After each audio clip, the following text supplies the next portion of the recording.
Ce qui se passe dans le monde, la Palestine, le Sahara, cette injustice, Sahara occidental.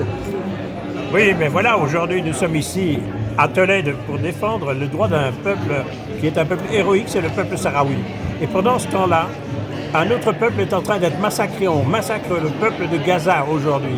Et ça, c'est un scandale, c'est un crime contre l'humanité que nous ne pouvons pas accepter. Oui. Et donc si nous nous mobilisons ici aujourd'hui, c'est pour redire aux Européens en particulier, mais aussi aux États-Unis, aux Américains, que l'impérialisme c'est fini, que le colonialisme c'est fini, et qu'aujourd'hui on construit un autre monde, celui qui respecte le droit des peuples à disposer d'eux-mêmes, et celui qui donne aussi l'obligation aux Nations Unies de rétablir dans leurs droits l'ensemble des peuples qui aujourd'hui souffrent sur cette planète parce qu'ils sont soit victimes d'une occupation militaire, d'un enfermement dans les prisons, soit qu'ils sont aussi asphyxiés par le fait qu'on leur vole leurs ressources naturelles.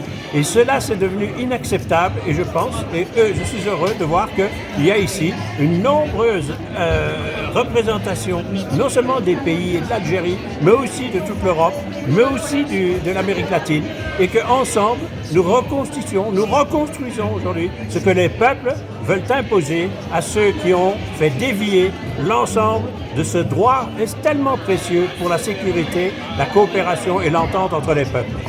Après ce qui se passe et ce qui s'est passé en Palestine, est-ce qu'on peut parler de tournant historique concernant les combats libérateurs des peuples d'une manière générale et ceux des peuples sahraouis et palestiniens en particulier? Mais ce qui se passe aujourd'hui à Gaza est un crime de génocide.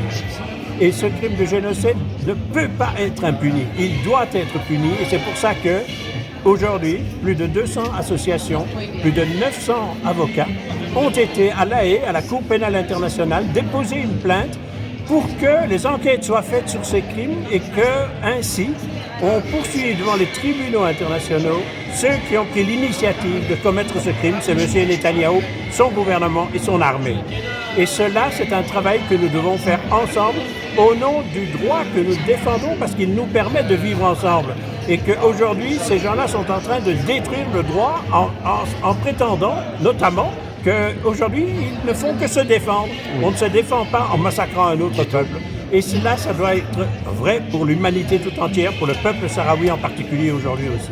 Voilà un petit peu la manière dont on doit essayer de construire une autre façon de créer des Nations Unies efficaces, qui ne soient pas simplement dirigées par quelques pays qui sont des pays impérialistes, comme la France, comme l'Angleterre, comme les États-Unis, et qu'on puisse réouvrir les Nations Unies à la modernité d'un monde en devenir qui doit résoudre les problèmes de notre coexistence pacifique au moment où il y a des guerres partout dans le monde et qui va aussi devoir résoudre le problème de notre environnement au moment où on détruit la nature partout dans le monde.